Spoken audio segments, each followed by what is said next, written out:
నమస్తే. Welcome to our channel. Senior journalist Damu Balaji గారు ఉన్నారు. వారితో మాట్లాడదాం. సార్ నమస్తే సార్. నమస్తే. సార్ నిన్న రిలీజ్ అయిన గేమ్ చేంజర్ మూవీ ఓవరాల్ గా చూసుకుంటే కనుక యావరేజ్ నుండి ఫ్లాప్ అనే టాకే వినిపిస్తుంది సార్.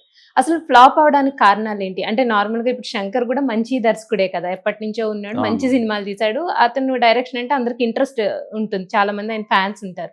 అలాగే రామ్ చరణ్ కూడా స్టోరీ ఎన్నిక చాలా బాగా చేసుకుంటాడు, అంటే స్టోరీస్ చాలా మంచివే ఎన్నుకుంటాడు అనే ఇది కూడా ఉంది కదా సార్. సో కానీ ఈ మూవీ చూస్తే కనుక ఫ్లాప్ అనే టాక్ వచ్చింది. అసలు ఓవరాల్ గా ఫ్లాప్ అవడానికి కారణాలు ఏంటి సార్? అంటే మనం ఫ్లాప్ అని ఎప్పుడు డిక్లేర్ చేస్తామంటే, ఒకటి జనాలకి నచ్చలేదు అనే అంశము, రెండు కలెక్షన్స్. చాలాసార్లు జనాలకి నచ్చని సినిమాకి కూడా కలెక్షన్స్ వచ్చిన సందర్భాలు చాలా ఉన్నాయి. అనేక ఎగ్జాంపుల్స్ ఉన్నాయి. అంటే ఎవరు చూసినా అది బాగాలేదంటారు. ఫర్ ఎగ్జాంపుల్ కల్కి ఎవరు చూసినా బాగాలేదన్న ఇదే అభిప్రాయం వచ్చింది, కానీ దాని కలెక్షన్లు 1000 కోట్లు దాటాయి. అలాగా చాలా సినిమాలు చెప్పుకోవచ్చు మనం. అయితే ఈ సినిమాకి సంబంధించి కలెక్షన్లలోనూ తేడాలు కనబడతాయి. నేను హిందుస్థాన్ టైమ్స్, కొంతమంది ట్రేడ్ పండితులు వాళ్ళని బట్టి చూస్తేమో ఫస్ట్ డే కలెక్షన్ 47 కోట్లు, 13 లక్షలు, 47 కోట్ల 13 లక్షలు అని చెప్పారు. కానీ మేకర్స్ ఏమో ఇందాక అఫీషియల్గా 186 కోట్లు, 186 క్రోర్స్ అనేది వాళ్ళు అనౌన్స్ చేశారు. దాని కింద కామెంట్లు కూడా నెగిటివ్గానే ఉంటున్నాయి, ఎక్కడి నుంచి వచ్చారా ఇంత కలెక్షన్లు అని. ఎందుకంటే ఎవరు పోయినా థియేటర్లలో ఫేస్బుక్లో పోస్టులు కానీ ఎక్స్లో పోస్టులు కానీ చూస్తుంటే, నేను థియేటర్కి వెళ్ళాను, 70% నిండింది, 60% నిండింది అని చెప్తున్నారు. హిందుస్థాన్ టైమ్స్ కూడా ఓవరాల్గా నిన్న మార్నింగ్ ఏమో 55% ఆక్యుపెన్సీ రేట్ ఉంది, మ్యాటినీకేమో 39% ఆక్యుపెన్సీ రేట్ ఉంది, నైట్ షోలకేమో 50% ఆక్యుపెన్సీ రేట్ ఉందని చెప్పారు. అంటే ఓవరాల్గా చూస్తే 50% కూడా లేదు, 45 to 50% మధ్యలోనే ఆక్యుపెన్సీ రేట్ ఉంది. అంత ఆక్యుపెన్సీ రేట్ ఉన్నప్పుడు 186 కోట్ల కలెక్షన్ అనేది సాధ్యం కాదు. ఎందుకంటే హిందీలో అందరూ చెప్తున్నారు, హిందీలో 7 కోట్లు వచ్చింది, తెలుగులో ఎంత వచ్చింది, 38 కోట్లని హిందుస్థాన్ టైమ్స్ వాళ్ళు రాశారు. సో మరి ఎవరిది నిజం అనేది తెలియదు. మేకర్స్ అయితే 186 కోట్లు అన్నారు. 186 కోట్లు లెక్కేసుకున్నా కూడా సరిపోదు. ఎందుకంటే 450 కోట్ల గ్రాస్ రావాలి దీనికి అప్పుడే. ఎందుకంటే 220 కోట్లు థియేటర్ బిజినెస్ జరిగింది. ఆ డబ్బులు రికవరీ కావాలంటే 450 కోట్ల గ్రాసు, 225 కోట్ల షేరు రావాలి. అది వస్తుందా అనేది ఈరోజు తెలిసిపోతుంది. ఈరోజు సాటర్డే సండే కదా, ఈరోజు రేపు. కానీ రేపు మళ్ళీ డాకు వస్తుంది. డాకుకి దీనికి పోటీ వస్తుంది. థియేటర్లు కూడా ఎలా ఉంటుందంటే, ఇవాళ థియేటర్లు పరిస్థితి ఎలా ఉంటుందంటే, వాళ్ళకి కానీ ఫుల్ కాకపోతే వాళ్ళు వేరే సినిమాకి ఇచ్చేస్తారు. ఎందుకంటే వాళ్ళకి రెంట్లు, పవర్ బిల్లులు, మెయింటెనెన్స్ వ్యవహారం అంతా రావాలి కదా. అది రావట్లేదు అనుకో, వేరే థియేటర్ వేరే సినిమాకి ఇచ్చేస్తారు. సో అందువల్ల ఈరోజు మాత్రమే దీన్ని తెలిసిపోతుంది. ఈరోజు కానీ సరిగా లేవంటే రేపటికి కొన్ని థియేటర్లు ఖాళీ అయిపోతాయి. రేపు డాకు మహారాజ్ ఇస్తారు. కాకపోతే ఏంటంటే డాకు మహారాజు తమిళ్ అండ్ హిందీలో రిలీజ్ కావట్లేదు. ఆ రకంగా దీనికి కొద్దిగా బెనిఫిట్ ఉండొచ్చు. కానీ ఓవరాల్గా ఎందుకంటే ఇది తెలుగు వెర్షనే ఎక్కువ కలెక్ట్ చేయాలి, వేరే వెర్షన్లలో పెద్దగా లేదు. ఎందుకంటే తమిళనాడులో 2 కోట్లని హిందుస్థాన్ టైమ్స్ రాశారు నేను వచ్చిన కలెక్షన్లో, హిందీలో 7 కోట్లు. సో అది ఈ రోజుని బట్టి మనం రేపు కరెక్ట్గా అంచనా వేయచ్చు ఈ సినిమా పరిస్థితి. తమిళ్లో 2 కోట్లు. సో అందువల్ల రేపటికి కానీ మనకి ఒక క్లారిటీ అయితే రాదు, ఈ రోజు కలెక్షన్లు బట్టి తెలిసిపోతుంది.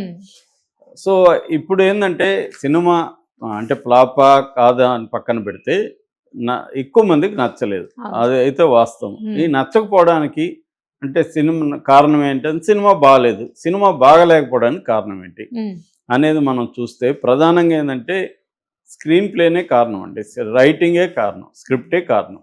శంకర్కి 2008 వరకు, అంటే లాస్ట్లో రోబో అనమాట, 2010లో రిలీజ్ అయింది. కానీ దానికి కూడా సుజాత అనే రైటర్ పనిచేశాడు.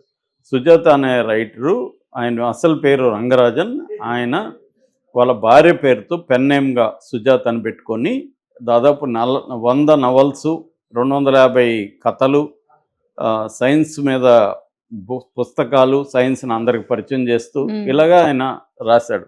ఇంకా నాటకాలు అవన్నీ రాశాడు. సినిమాలకు వచ్చే కాడికి ఇటు మణిరత్నంకి శంకర్కి ప్రధానంగా ఆయనే రైటర్గా పనిచేశాడు. మణిరత్నంది రోజా సినిమా కానీ, తిరుడ కానీ, దొంగ తెలుగులో, కన్నత్తిల్ మొత్తం పెట్టాలంటే అమృత కానీ, తర్వాత యువ కానీ, దిల్సే కానీ, ఈ సినిమాలకన్నిటికీ సుజాత అని రైటరు.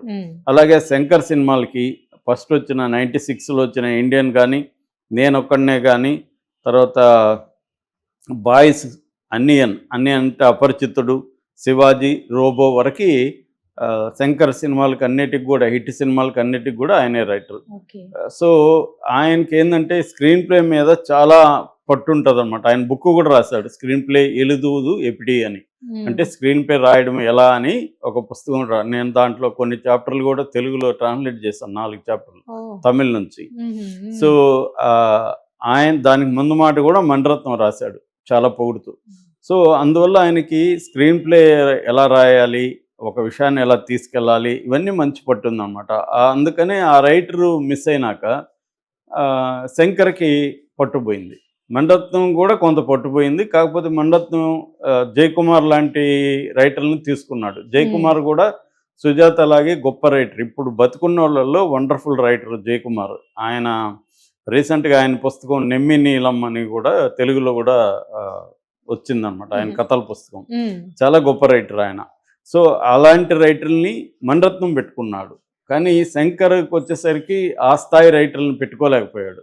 సో ఈయన కార్తీక్ సుబ్బరాజ్ ఇచ్చిన కథను తీసుకుని, నిజానికి కథ బాగానే, కథ బ్యాడ్ కాదండి, ఇది దీన్ని చెప్పిన పద్ధతే బ్యాడ్. ఫర్ ఎగ్జాంపుల్, ఇప్పుడు హీరో ఉన్నాడు, విలన్తో ఢీకొన్నాడు. హీరో ఐఏఎస్ ఆఫీసర్ అయ్యాడు. ఐఏఎస్ ఆఫీసర్ అయ్యి వైజాగ్ కలెక్టర్గా వచ్చాడు. అక్కడ మంత్రిగా ఉంటున్న మోపిదేవి అనే ఎస్జే సూర్య పాత్ర, బొబ్బిలి మోపిదేవి, అతను అవినీతి చేస్తున్నాడు, అవినీతినే తను ఎదుర్కొంటున్నాడు. ఇది పాయింట్ కదా. ఇప్పుడు ఫ్లాష్ బ్యాక్కి వెళ్ళారు. ఫ్లాష్ బ్యాక్లో ఏంటంటే ఈ హీరో ఈ రామ్ నందన్ వాళ్ళ నాన్న అప్పన్న ఎక్కడో ఒక మారుమూల ప్రాంతంలో అక్కడ రైతుల ఇష్యూల మీద పోరాడుతున్నాడు. ఆ పోరాడే క్రమంలో పార్టీ పెట్టమన్నారు, పార్టీ పెట్టాడు. ఆ పార్టీని వేరే అతని దగ్గర ఉన్న వాళ్ళు కైవసం చేసుకొని అతన్ని చంపేశారు. ఈ ఫ్లాష్ బ్యాక్ సినిమాకు అవసరమా? ఎప్పుడైనా ఒక ఫ్లాష్ బ్యాక్ ఉంటే అది డ్రైవ్ చేయాలి సినిమాని. ఇప్పుడు భాష ఉంది, ఫర్ ఎగ్జాంపుల్ భాషలో ఒక ఫ్లాష్ బ్యాక్ ఉంది. భాష అనేవాడు ఎలాంటి వాడు, ఆ భాష అనేది ప్రజెంట్ని డ్రైవ్ చేసింది. ఫ్లాష్ బ్యాక్ ఎప్పుడైనా ప్రజెంట్కి అవసరమై ఉండాలి, ప్రజెంట్ని డ్రైవ్ చేయాలి, మామూలు స్క్రీన్ ప్లే. కానీ దీంట్లో ఇప్పుడు ఫ్లాష్ బ్యాకే లేదనుకోండి, ఫర్ ఎగ్జాంపుల్ ఈ సినిమాలో ఫ్లాష్ బ్యాక్ లేదు, కథకేమన్నా నష్టమా? ఆల్రెడీ హీరో విలన్తో ఫైట్లో ఉన్నాడు, కొత్తగా ఫ్లాష్ బ్యాక్ ఎందుకు నీకు? ఆ హీరో ఆ విలను విలన్ వాళ్ళ నాన్న వీళ్ళ నాన్నని చంపాడు. వీళ్ళ నాన్నని చంపితే ఇతను పగ తీర్చుకోవాలనుకుంటే అతనేమో మారిపోయాడు, చివరికి అతని కురివి ఇతనే పెట్టాడు. ఇది ఎంత అబ్జర్డ్. దాంట్లో డైలాగ్ కూడా చెప్పారు, మా నాన్నని చంపిన వాడికి కురివి నా దగ్గర పెట్టించావే అని. సో ఇది అంటే ఎవరి తరపున ఆడియన్ ఉండాలి? ఇప్పుడు వాడేమో శ్రీకాంత్ క్యారెక్టర్, వీళ్ళ నాన్నని చంపినోడేమో పశ్చాత్తాపంతో ఉన్నాడు, వాడికి కురివే హీరోను పెట్టాడు. వాడి మీద ఇంకా ఆడియన్స్కి కోపం లేదు, ఎందుకంటే హీరోకి లేనప్పుడు ఆడియన్స్కి ఉండదు కోపం, లేదు. ఇప్పుడు ఎందుకు అసలు ఫ్లాష్ బ్యాక్ ఎందుకు ఈ సినిమాకి అవసరమా ఉందా? సో ఇది బేసిక్ సినిమా స్క్రీన్ ప్లే మీద అండర్స్టాండింగ్ ఉన్నవాళ్ళు ఎవరైనా చెప్తారు. ఎందుకంటే నేను చాలా స్క్రీన్ ప్లే పుస్తకాలు చదివాను హాలీవుడ్లో. నేను కిల్లింగ్ వీరప్పన్కి స్క్రీన్ ప్లే రాశాను. సో నాకు స్క్రీన్ ప్లే మీద అండర్స్టాండింగ్ ఉంది. అంటే ఎప్పుడైనా ఒక ఫ్లాష్ బ్యాక్ చెప్తున్నాం అంటే దానికి అవసరం ఉండాలి, కథకి దాన్ని డ్రైవ్ చేయాలి, కొత్తగా మార్పు రావాలి. అదేమీ లేదు ఇక్కడ. ఆల్రెడీ తను మోపిదేవితో ఫైట్లో ఉన్నాడు, నువ్వు అలాగే ఉండు, ఫైట్ చెయ్యి, మోపిదేవిని ఎదుర్కో, మోపిదేవి నీకు ఏవో అడ్డంకులు చేస్తాడు, చెయ్యి. అదేమన్నా ఉందా? ఏమి లేదు. పోనీ ఫ్లాష్ బ్యాక్ను ఉపయోగించుకొని విలన్ ఏమన్నా కొత్త హర్డల్స్ ఇతను క్రియేట్ చేశాడా? లేదు. పోనీ ఇతను ఫ్లాష్ బ్యాక్ తెలియడం వల్ల ఏమన్నా మార్పు వచ్చిందా? ఏమీ లేదు. సో వీళ్ళ నాన్నని చంపినాడేమో మంచోడైపోయాడు, వాడు చచ్చిపోయాడు. వాడి కొడుకు కదా విలను, వాడి కొడుక్కి ఫ్లాష్ బ్యాక్ సంబంధం లేదు. నిజానికి వాడి కొడుకు అది కూడా ఒక ట్విస్ట్ ఉంది, నేను అన్ని రివీల్ చేయకూడదు కాబట్టి చేయలేను. సో ఇలాగా దీనికి మేజర్ ప్రాబ్లం ఏంటంటే ఫ్లాష్ బ్యాక్ అవసరమే లేదు కథకి ఫ్లాష్ బ్యాక్ను పెట్టారు. ఫ్లాష్ బ్యాక్ నిజానికి బాగానే ఉంది, అంటే ఓల్డ్ ఫీల్ ఉంది, కానీ ఇతనికి కొంత నెత్తి పెట్టడం అది రియలిస్టిక్గానే తీసుకున్నారు. అంటే తనకు ఒక హ్యాండిక్యాప్ ఉండడం వల్ల తను ఇంకొకరి సహాయం తీసుకుంటాడు పార్టీని నడపడానికి. ఆ సహాయం తీసుకున్నాడే తనకి ద్రోహం చేస్తాడు అనే పాయింట్ బాగుంది, కానీ దానికి లింక్ పెట్టి ఇక్కడ దాని చేయడంలో ప్రజెంట్కి కలపడంలో ఫెయిల్ అయిపోయాడు శంకర్. ఇది మేజర్ అండి. అందుకనే సుజాత లాంటి రైటర్ ఉంటే ఇవన్నీ చెప్పేవాడు సుజాత, అరే బాయ్ నువ్వు ఫ్లాష్ బ్యాక్ కలపాలా. దీని మీద వీళ్ళు ఖర్చు పెట్టకుండా స్క్రిప్ట్ మీద పెట్టారు. మామూలుగా దిల్ రాజు గురించి ఒక మాట చెప్తుంటారు, దిల్ రాజు స్క్రిప్ట్ కోసం 20-30 లక్షలు ఖర్చు పెడతాడు ఎప్పుడు చిన్న సినిమాలకు కూడా అనేది. ఎందుకంటే దిల్ రాజుకి తెలుసు స్క్రిప్ట్ గురించి, అందుకనే ఆయన సక్సెస్ రేట్ చాలా ఎక్కువ ఉంటుంది దిల్ రాజు.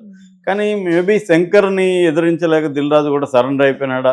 మామూలుగా దిల్ రాజుకున్న గొప్ప ఇదేంటంటే ఇండస్ట్రీలో ఒకటి ఏదైనా బ్లాక్ రాకపోతే బాగొచ్చే వరకు వదలడని, స్క్రిప్ట్ మీదనే ఎక్కువ కూర్చుంటాడని, దాని మీద ఎక్కువ ఖర్చు పెట్టడానికి కూడా రెడీ అని చెప్తారు మామూలుగా. కానీ మేబీ దీంట్లో దిల్ రాజుకు కూడా కంట్రోల్ లేకపోయి ఉండొచ్చు, దిల్ రాజుకు ముందే కూడా ఐడియా ఉండొచ్చు. ఎందుకంటే ఇది ఎవరికి బేసిక్ స్క్రీన్ ప్లే స్ట్రక్చర్ తెలిసిన వాళ్ళందరూ కూడా ఎవరైనా కూడా స్క్రిప్ట్ చదివితే తెలిసిపోతుంది, లోపాలు క్లియర్గా ఉన్నాయి. ఇది బేసిక్ తప్పండి. తర్వాత ఎమోషన్స్ లేవు. ఎప్పుడైనా ఆడియన్స్ ఎమోషనల్గా కనెక్ట్ అవ్వాలి. ఇప్పుడు పుష్ప 2 ఉంది, ఆ క్యారెక్టర్ స్మగ్లరా గిగ్లరా అనేది పక్కన పెడితే అతనితో ఆడియన్స్ కనెక్ట్ అయ్యారు. ముఖ్యంగా మాస్ ఆడియన్స్. ఒక మామూలు కూలిగా ఉన్న అతను తన ఐడెంటిటీ కోల్పోయాడు, తన ఐడెంటిటీ కోల్పోయి తన ఐడెంటిటీ కోసం ఫైట్ చేస్తున్నాడు. అలాంటి వాడు ఆత్మాభిమానం ఎక్కువ ఉంది, అలాంటి క్యారెక్టర్తో కనెక్ట్ అయ్యారు. సో ఇతనితో కనెక్ట్ అవ్వలే. ఇతనికి ముందు తెలియదు అసలు. ఫ్లాష్ బ్యాక్ కూడా రాంగ్ ప్లేస్మెంట్లో రివీల్ చేశారు. ముందుగానే రివీల్ చేస్తుండాలి, అది చేయలేదు. సో ఇతనికి ఏమి దాంట్లో ఎమోషన్ లేదు. వాళ్ళ అమ్మ ఏమో అదొక క్యారెక్టర్. సో ఏది కూడా స్ట్రాంగ్ ఎమోషనల్ ఇంపాక్ట్ అనేది సినిమా ఇవ్వలేకపోయింది. అట్లాగే లవ్ ట్రాక్ ఫెయిల్యూర్ అండి దీంట్లో కంప్లీట్గా. అదంతా వేస్ట్. ఇంకొక 40 నిమిషాలు ఎత్తేసున్న సినిమాలో 2 గంటల సినిమా తీసుంటే సరిపోయేది. ఆ లవ్ ట్రాక్ అదొక అనవసరమైన, అతను ఐపీఎస్ నుంచి మళ్ళీ ఐఏఎస్కి రావడం, అదంతా వేస్ట్ అండి. దానివల్ల ఏ రకంగా ఇది లేదు. సో రెండో ప్రాబ్లం లవ్ ట్రాక్, హీరోయిన్తో కనెక్షన్ లేకపోవడం. ఎప్పుడైతే కనెక్షన్ ఉండదో వాళ్ళిద్దరు రొమాన్స్ని కూడా మనం ఎంజాయ్ చేయలేం. మనం కనెక్ట్ అవుతేనే ఎంజాయ్ చేస్తాం, అది ఎంజాయ్ చేయలేం. మూడో పాయింట్ ఏంటంటే ఎంటర్టైన్మెంట్ మిస్ కాకూడదండి సినిమాల్లో. ఎంటర్టైన్మెంట్ చాలా ఇంపార్టెంట్. ఇవాళ ఆడియన్స్ని ఎంటర్టైన్ చేయడం చాలా ఇంపార్టెంట్. నువ్వేమన్నా చేయగానే ఆడియన్స్ని ఎంటర్టైన్ చేయాలి.